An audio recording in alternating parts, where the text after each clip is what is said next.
अस्सलाम वालेकुम स्टूडेंट्स, आज हम करेंगे यूनिट नंबर 5 एक्सरसाइज नंबर 5.3 का क्वेश्चन नंबर 1 का फर्स्ट पार्ट। क्वेश्चन नंबर 1 में कह रहे हैं find A union B and A intersection B. A part में ये कह रहे हैं, बी पार्ट में कह रहे हैं कि represent the results through Venn diagram. पहले आप ए यूनियन बी फाइंड करें और उसको वेन डायग्राम पे रिप्रेजेंट करें। इसी तरह से ए इंटरसेक्शन बी फाइंड करें, उसको वेन डायग्राम पे रिप्रेजेंट करें। तो हम करते हैं जी सबसे पहले A union B. A union B हम फाइंड करते हैं। लास्ट एक्सरसाइज में हमने बहुत डिटेल में किया है। ए सेट दिया गया है 0 1 2 3 4 5 एंड 6। यूनियन बी सेट है 4 5 6 7 एंड 8। यूनियन मीन्स कि आप सारे के सारे एलिमेंट्स लिखते हैं और कोई रिपीटेशन नहीं होती। हम क्या लिखेंगे 0 1 2 3 4 5 6 7 एंड 8। आपने देखा कि मैंने किसी एलिमेंट को रिपीट नहीं किया, हालांकि 4 2 बार था, लेकिन आपको 1 टाइम में लिखना है। ठीक है, ये आपके पास आ गया ए यूनियन बी। अब आपने इसको रिप्रेजेंट करना है वेन डायग्राम से। वेन डायग्राम के लिए क्या करते हो कि आप एक बनाते हैं रेक्टेंगल। ठीक है, आपने स्केल यूज़ करना है, मैं स्केल के बगैर कर रही हूँ। एक रेक्टेंगल बनाते हैं और वो रेक्टेंगल असल में यूनिवर्सल सेट को रिप्रेजेंट करता है, यानी यू को। अब यू इसमें बज़ाहिर गिवन नहीं है, लेकिन असल में यू सेट से ही तो ए और बी सेट्स लिए गए हैं। अब देखें ए और बी को हम देखते हैं कि ए और बी की क्या कंडीशन है। आप देखें ए सेट में 4 है, बी सेट में भी 4 है। ए सेट में 5 है, बी सेट में भी 5 है। ए सेट में 6 है, बी सेट में भी 6 है।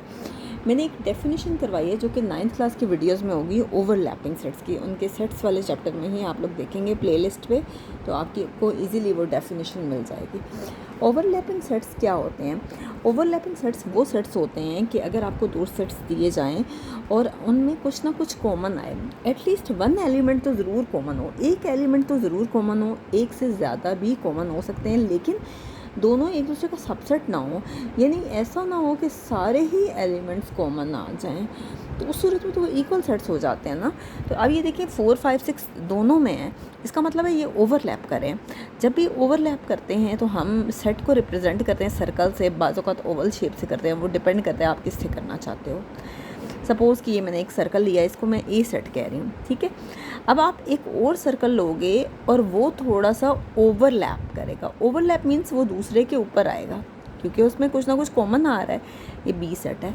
अब देखिए दोनों में एक जैसा क्या है 4 5 6। जो कॉमन आता है वो आप लिखते हो दरमियान में। ठीक है, अब ए में उसके अलावा क्या बचा? 0 बचा, 1 2 एंड 3। रिमेनिंग एलिमेंट्स ए के ये थे। इसी तरह से बी सेट में 4 5 6 तो निकल गया, बाकी क्या बचा? 7 एंड 8। अब आप जैसे भी लिखते हो, हॉरिजॉन्टली लिखते हो, वर्टिकली लिखते हो, बस आपने उस सर्कल के अंदर लिख देना है। ठीक है, अब आपको फाइंड करना था A union B. Union means कि आपके पास सारे के सारे एलिमेंट्स आते हैं। जब भी यूनियन आए तो आपने क्या करना है? सब एलिमेंट्स को कवर करना है। आपकी मर्ज़ी है, आप हॉरिजॉन्टल लाइन से करते हो, वर्टिकल से करते हो, स्लांटिंग से करते हो, ये डिपेंड करता है आप पे। तो मैं इसको हॉरिजॉन्टल लाइन से रिप्रेजेंट कर रही हूँ। ठीक है, तो ये देखें जहाँ ए और बी वाला सर्कल है, ये देखें वहाँ आप लगा दो हॉरिजॉन्टल लाइंस। पहले मैं ए पे लगा रही हूँ, आप एट ए टाइम दोनों पे लगा लें, कोई इशू नहीं है।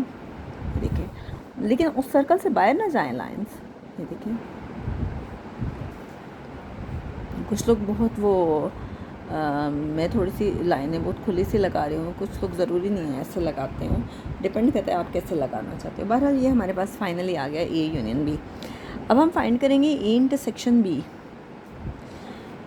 ए इंटरसेक्शन बी में क्या होगा कि हम अगेन सेट लेंगे, set A 0 1 2 3 4 5 and 6। Intersection B set है आपके पास 4 5 6 7 8। मैंने आपको अब भी बताया कि इंटरसेक्शन मीन्स कॉमन, जो दोनों में एक जैसा हो, और वो क्या है 4 5 6 दोनों में। तो दोनों में कॉमन क्या आ गया? 4 5 एंड 6। ये आपके पास आ गया ए इंटरसेक्शन बी। ठीक है, अब आप इसको वेन डायग्राम पे कैसे रिप्रेजेंट करोगे? जैसे मैंने सर्कल पहले बनाया, रेक्टेंगल पहले बनाया, आपने बिल्कुल वैसा ही बनाना है। अब देखिए मैंने बिल्कुल वैसी फिगर आपके सामने बना ली। यूनिवर्सल सेट है, ए लिया, बी लिया, मैंने कॉमन एलिमेंट्स लिए। अब देखिए इंटरसेक्शन मीन्स कॉमन। अब कॉमन तो दोनों में 4 5 6 आया है, तो अब जो सिर्फ कॉमन एलिमेंट है ना, आप उस पर लाइन्स लगाओगे। आपकी मर्ज़ी है आप कौन सी लाइन्स लगाना चाहते हो। मैं इस पर हॉरिजॉन्टल लाइन्स लगा रही हूँ। ये देखें, ये कॉमन है। इसका मतलब है कि ये जो हॉरिजॉन्टल लाइंस हैं ये रिप्रेजेंट कर रही हैं ए इंटरसेक्शन बी।